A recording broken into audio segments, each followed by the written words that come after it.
They say that the land here was cursed, and that a vengeful and violent god was never too far away.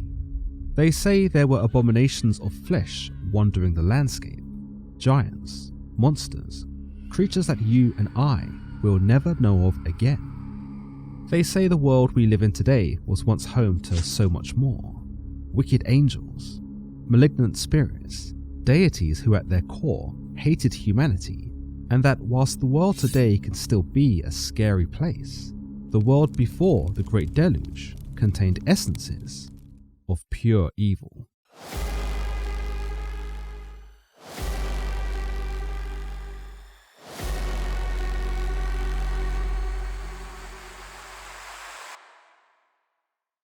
The concept of a global flood is found in all sorts of mythologies and religious texts, to the point that one might think that authors some thousands of years ago might very well have seen or experienced something of that nature, whether this be from an omnipotent angry god, or perhaps a more terrifying natural occurrence, like a polar shift. These narratives, which stem all the way back to Sumerian times, usually follow the same trope, whereby humanity falls out of favour with one of their deities, prompting that deity to drown humanity in a global catastrophe. Usually, one lucky fellow, who happens to be moral and pious, is usually spared from the Great Deluge and offered safe passage, or enabled with the means to survive. In the Bible, we know this to be Noah. In Greek mythology, it is Deucalion, and in ancient Mesopotamia, it is Utnapishtim.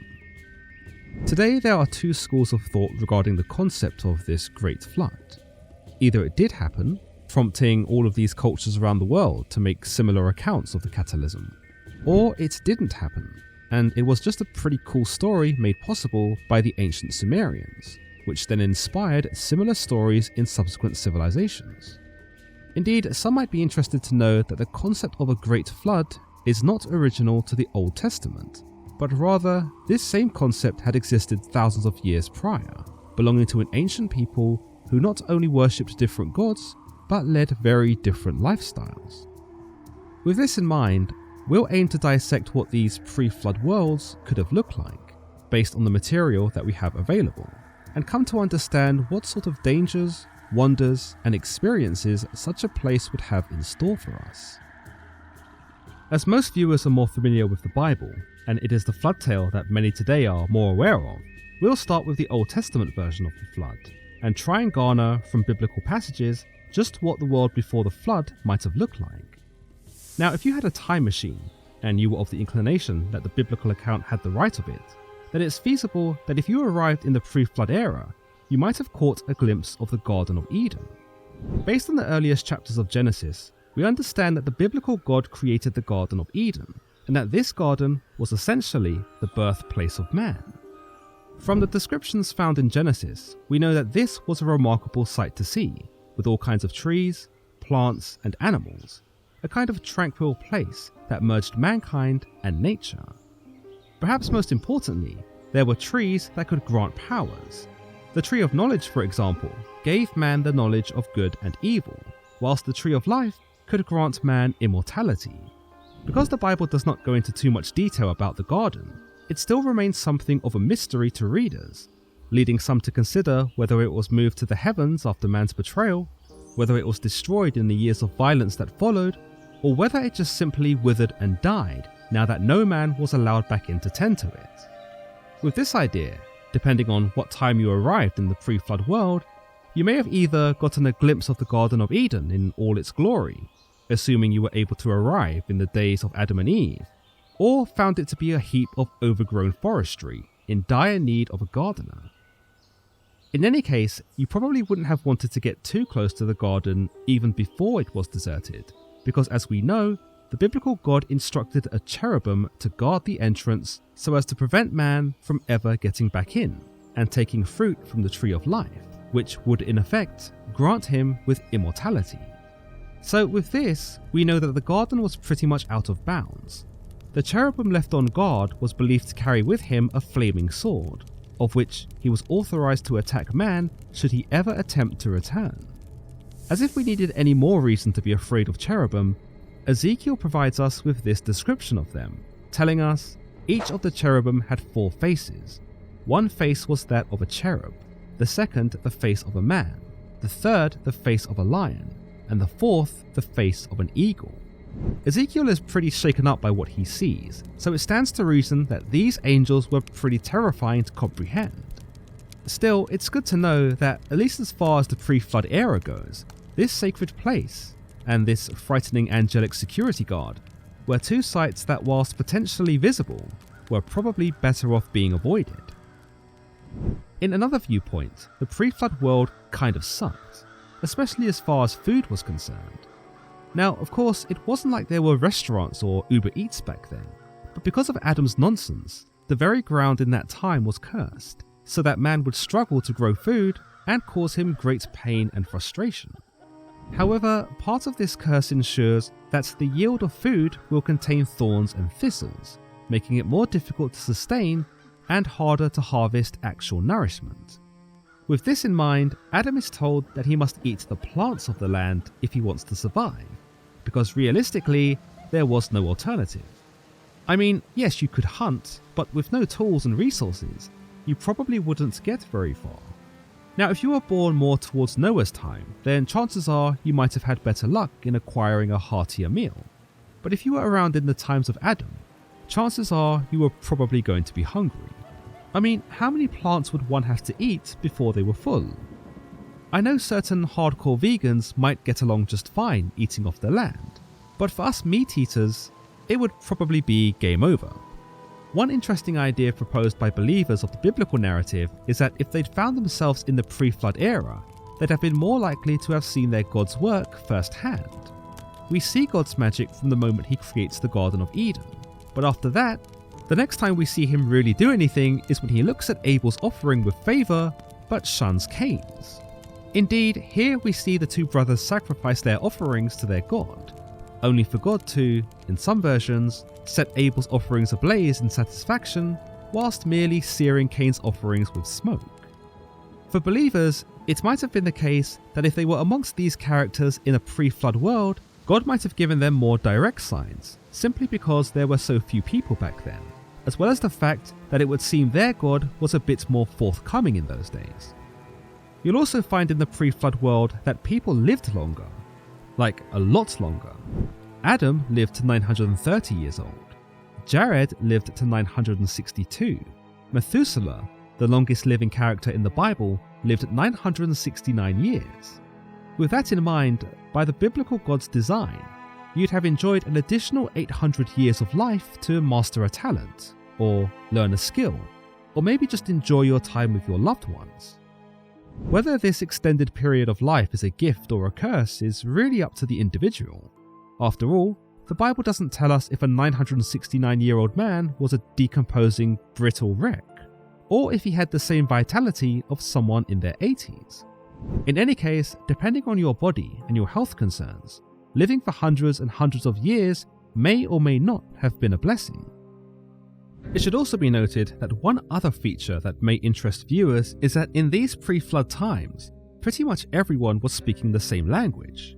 This is because man had not yet begun to build the Tower of Babel, that which God detested, and so in order to sabotage man and halt his efforts, God confused man by bestowing upon them multiple languages, so that they could not understand each other.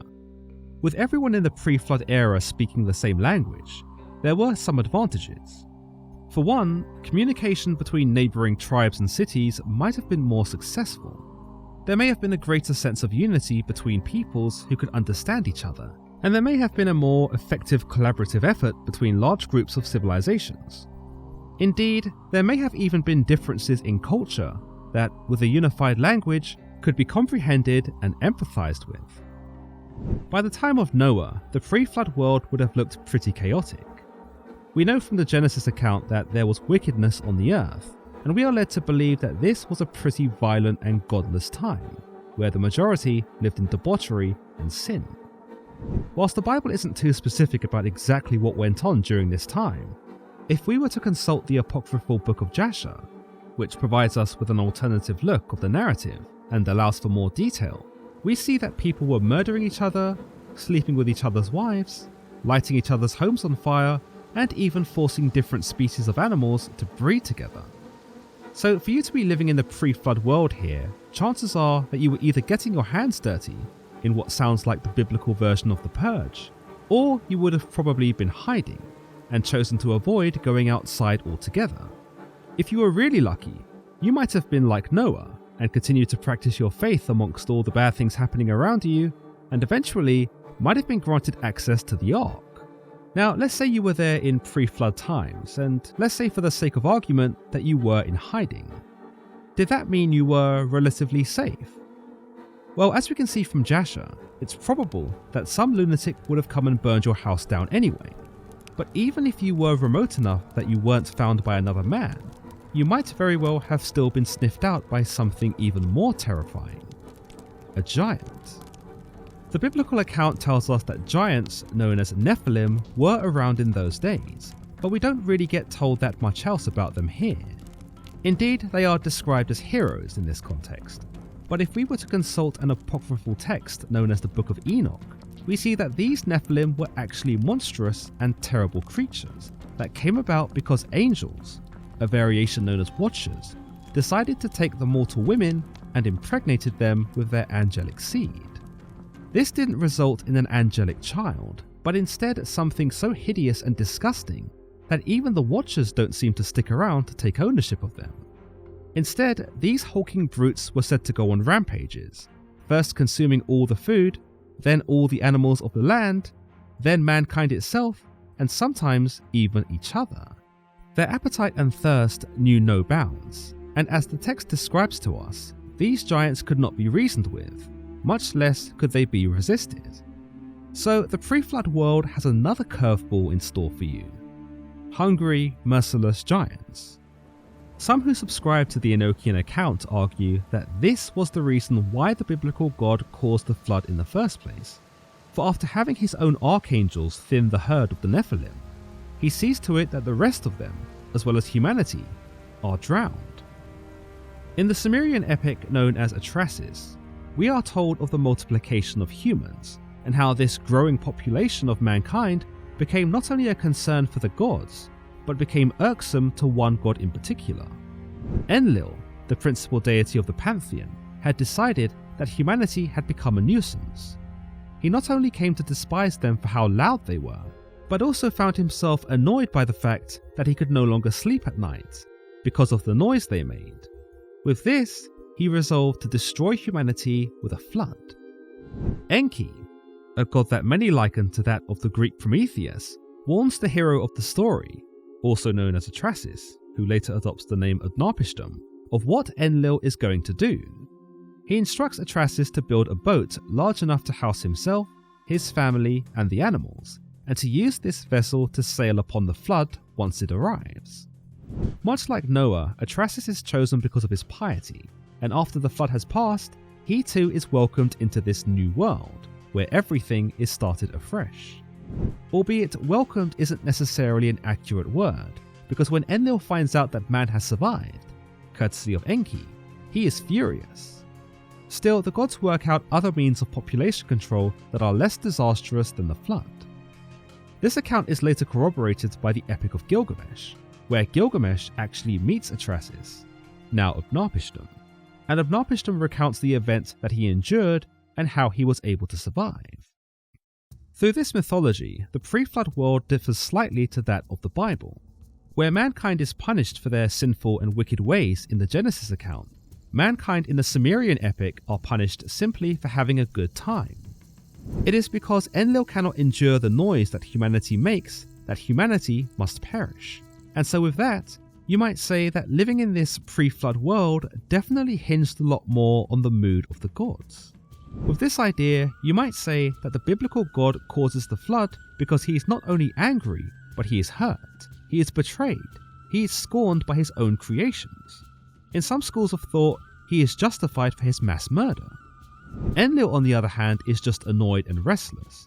His hatred for mankind is almost irrational by comparison, and though I'm sure we can all agree that noisy neighbours are a problem, most of us probably wouldn't actually kill them. With this in mind, if you were in pre-flood Mesopotamia, you might have been a bit more wary of the wrath of your deity.